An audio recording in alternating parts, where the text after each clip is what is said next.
Hello friends, मैं CA मोहित पुनेठा आप सबका स्वागत करता हूं आपके अपने चैनल टैक्स गपशप में। आज की इस वीडियो में हम डिस्कस करेंगे कि एक प्राइवेट लिमिटेड कंपनी को पूरे साल में फॉर द फाइनेंशियल ईयर कौन कौन से कंप्लायंस जो है अपने कवर अप करने पड़ते हैं। ये वीडियो बेसिकली इसलिए इम्पोर्टेंट है कि कोई जो है साल के कंप्लायंस ना रहे, कोई भी कंप्लायंस रह जाता है उसकी जो लेट फी पेनल्टीज वगैरह हैं वो काफ़ी ज़्यादा इम्पोज होती हैं। आज वो सिनेरियो नहीं है कि वो पेनल्टीज ये सब जो है इजीली पे आउट हो सके। बहुत ही मुश्किल से जो है बिजनेस अपने चल रहे हैं, बहुत रन कर पा रहे हैं। तो ऐसे टाइम में ये चीज़ों को प्रॉपरली सेफगार्ड करना बहुत ही ज़रूरी है, क्योंकि पर डे जो है उसमें चार्जेस लगते हैं और काफ़ी ज़्यादा पेनल्टी रेज हो जाती है। तो एक एक पॉइंट जो है ज़रूरी है बहुत समझना। तो आज इसलिए हमने जो ये टॉपिक लिया है प्राइवेट लिमिटेड कंपनी का, इसमें हम देखेंगे कि कौन कौन से एनुअल कंप्लायंसेस हैं, प्राइवेट लिमिटेड कंपनी होती क्या है उसमें। तो इसके रिगार्डिंग हमारे टीम मेंबर्स में से मिस फाल्गुनी जो हैं, जो बाय प्रोफेशन कंपनी सेक्रेटरी हैं और सेक्रेटेरियल मैटर्स में डील करती हैं, तो वो हमें बताएंगी कि क्या क्या कंप्लायंसेस जो है प्राइवेट लिमिटेड कंपनी को जो है financial year wise yearly basis पे कौन कौन से कंप्लाई करने पड़ते हैं, ताकि हम रिव्यू कर सकें कि हमारे भी जो कंप्लायंसेस हैं वो सारे जो है मीटअप हो गए हैं, कोई रह तो नहीं गया, और रह गया है बाई चांस तो उसको जो है टाइमली हम उसको कवर अप कर सकें। तो आइए शुरू करते हैं आज की video.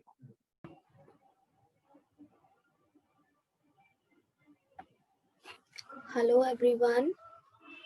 Thank you Mohit for the brief intro. So today's topic is the annual compliances of the private limited company. सबसे पहले हम कवर करेंगे प्राइवेट लिमिटेड कंपनी होती क्या है। कंपनीज एक्ट 2013 डिफाइन करता है प्राइवेट कंपनी को वो सारी कंपनी जो मैनेज की जाती हैं by a family members, by a friends, by a relatives, and the liabilities of a members are limited to the shares in the company. The private limited company restricts the right to transfer its shares and also limits the number of members to 200 members only. Secondly, private limited company registration के advantages क्या होते हैं। सबसे पहला होता है private limited company is a separate legal entity. Second is stability due to limited liability of the members. Third one is the greater flexibility in the management of the business affairs. The fourth one is the only two members and the two shareholders are required for the incorporation of a private limited company. Next one is the minimum number of directors required to form a private limited company is 2 as compared to the public limited company wherein the minimum requirement of director is 3.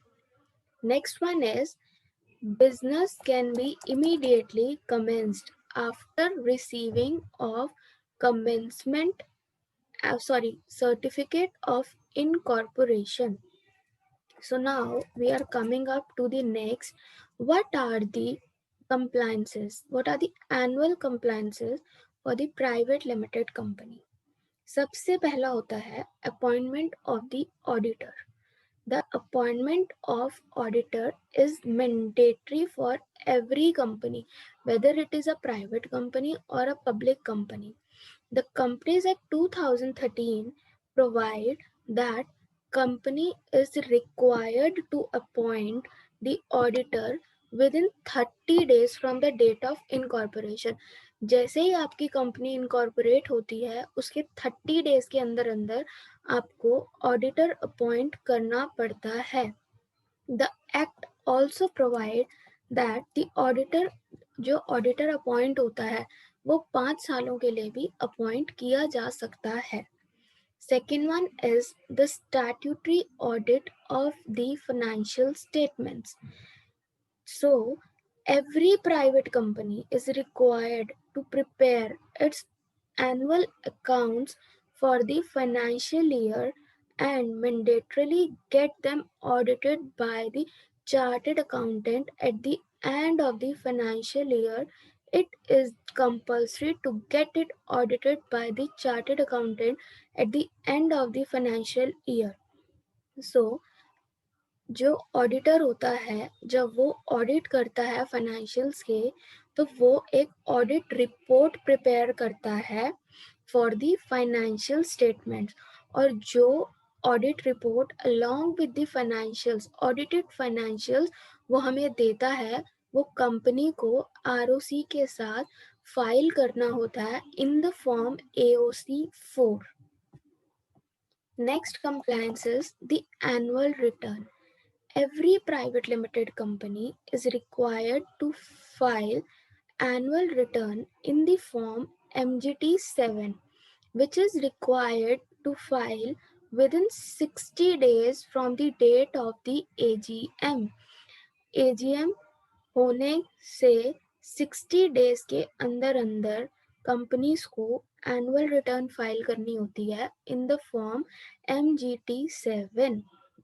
Annual return जो होती है वो for period of 1 April to 31 March तक के लिए होती है, और एनुअल रिटर्न कैलकुलेट भी इसी पीरियड के लिए की जाती है, not beyond to the that हम उसको कैलकुलेट करेंगे. Next is the filing of the financial statement. अब मैं पहले ही आपको बता चुकी हूँ कि जो balance sheet, statement of P&L, audit report जो हमें चार्टेड अकाउंटेंट, हमारा ऑडिटर जो हमें प्रोवाइड करेगा, हमें उसको 30 डेज के अंदर अंदर आरओसी के साथ फाइल करना होता है in the form AOC 4. 30 days हम कैलकुलेट करेंगे from the date of AGM, जब हमने अपने ऑडिटेड फाइनेंशियल्स अडॉप्ट किए होंगे एनुअल जनरल मीटिंग में. उसके 30 डेज के अंदर अंदर कंपनीज को जो अपने ऑडिटेड फाइनेंशियल्स हैं वो आरओसी के साथ फाइल करने होंगे.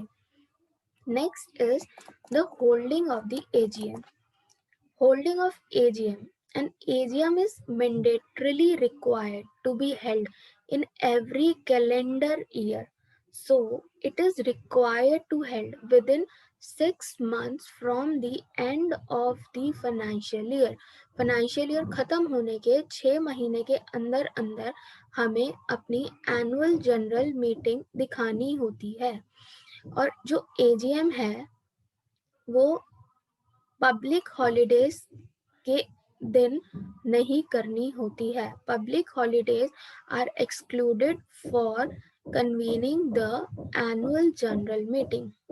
Next is the meeting of board of directors. Just like AGM, board meeting are also essential for the private limited company. The first board meeting to be conducted within 30 days from the date of incorporation. जैसे ही आपकी company incorporate होती है उसके 30 days के अंदर अंदर आपको अपनी पहली बोर्ड मीटिंग करनी होती है. मिनिमम 4 बोर्ड मीटिंग आपको पूरे साल में करनी होती हैं, और 2 मीटिंग के बीच में 120 दिन से ज़्यादा का गैप नहीं होना चाहिए. अब हमें बोर्ड मीटिंग करने के लिए हमें 7 दिन पहले प्रायर नोटिस हमें सारे बोर्ड ऑफ डायरेक्टर्स को सर्कुलेट करना होता है. मिनिमम 2 डायरेक्टर्स, और जहां पर 2 से ज़्यादा डायरेक्टर्स हैं, 1/3 of the total number of the director which is greater, they have to be present at the board meeting of the company. The minutes of the board meeting to be made in prescribed format and maintained in the registered office of the company. जो भी meeting में हम main agendas लेते हैं उसके minutes prepare होते हैं, और जो मिनट्स प्रिपेयर होते हैं उनको हम अपने रजिस्टर्ड एड्रेस पर वो मिनट बुक पूरी प्रॉपर मेंटेन करते हैं. Next one is the Director's Report. The Companies Act 2000 provides that a director report is to be prepared to mention all the information that is required under Section 134 of the Companies Act 2013. So, also, every director is under an obligation to provide the detail about the directorship held in other companies every year. This also be required to made in writing and in the prescribed format. Next one is the maintenance of the statutory registers and the required. The private companies are also required to maintain the statutory registers and records mentioned in the Act. So, the following are the registers which are mandatorily required to maintain for the private companies are as under. So, the first one is the register of the directors and KMPs and their shareholding. Second one is the register of the members. Third one is the register of charge. Fourth one is register of loan, guarantee, security, and acquisition. Fifth is the register of the investment. Sixth, register of contract. And seventh one is minutes of the board meeting and annual general meeting. Such records are to be maintained at the company's registered office or any other place in India as approved by the Board of Directors and shall remain open for the inspection to the members during the business hours. Also, the company is required to preserve the books of accounts for at least 8 financial years. So these all are the mandatory annual compliances of private limited company. There are some event based compliance which a company has to do on an event based manner, such as if a company needs to change its authorized capital, its paid up capital, whether they want to increase the authorized capital, whether they want to increase the paid up capital, whether they reduce the authorized capital, or whether they want to reduce the paid up capital. So it's basically a event based compliance. It's not a regular or a mandatorily compliance for a private limited company. Second one is the transfer of the shares. If a company want to transfer its shares, so it is also a event based compliance for the company. It's not at all a mandatory compliance for a private limited company. Next one is the appointment or the change of director. If a company wish to appoint or change any of the director, is only an event based compliance. It is not at all a mandatorily compliance. Next one is appointment or the change of the auditor. If a company want to change or to appoint some other auditor, so it is also an event based compliance. It is not at all a regular compliance. Next one is loans are given to other companies. If a private limited company give loan to any other company, it's not at all a regular compliance. It is event based compliance. Next one is loans to director. Loan to director, अगर कोई private company किसी director को loan देती है तो it's also a event based compliance. It is not at all a regular compliance. Next one is opening और closing of the bank accounts और change in the authorise signatory. अगर तो कोई प्राइवेट कंपनी कोई bank account open करती है, कोई authorise signatory change करती है, तो ये इवेंट बेस्ड कंप्लायंस होते हैं. ये रेगुलर कंप्लायंसेस कंपनी के नहीं होते. Next one is the creation and satisfaction of the charge. Creation of charge करती है, या चार्ज को सेटिस्फाई करती है, या चार्ज को मॉडिफाई करती है.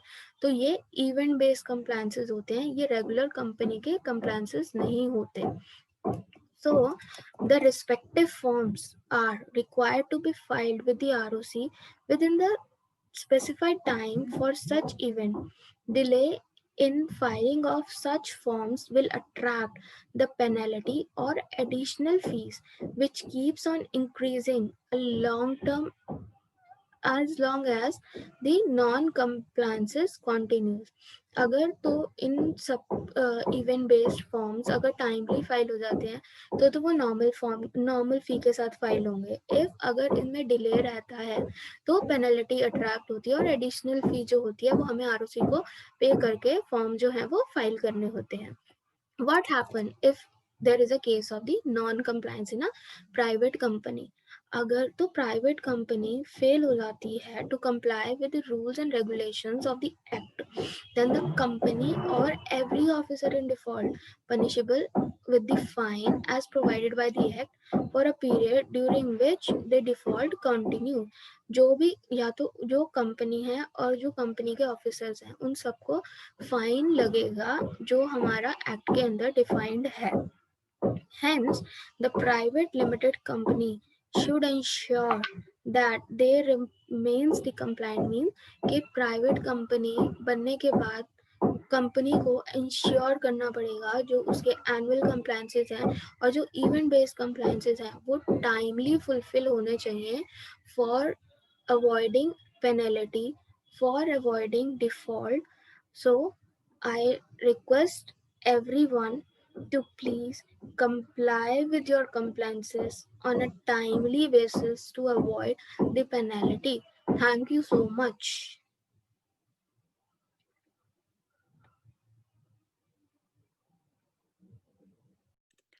होप आपको ये इन्फॉर्मेशन पसंद आई होगी, तो इसे लाइक कीजिए, शेयर कीजिए. रेगुलर अपडेट्स के लिए आप हमारे चैनल को सब्सक्राइब करें. नोटिफिकेशन बेल आइकन को प्रेस करना ना भूलें ताकि जैसे ही नया अपडेट डालें आपको वो इमीडिएटली मिल जाए. Thanks for watching.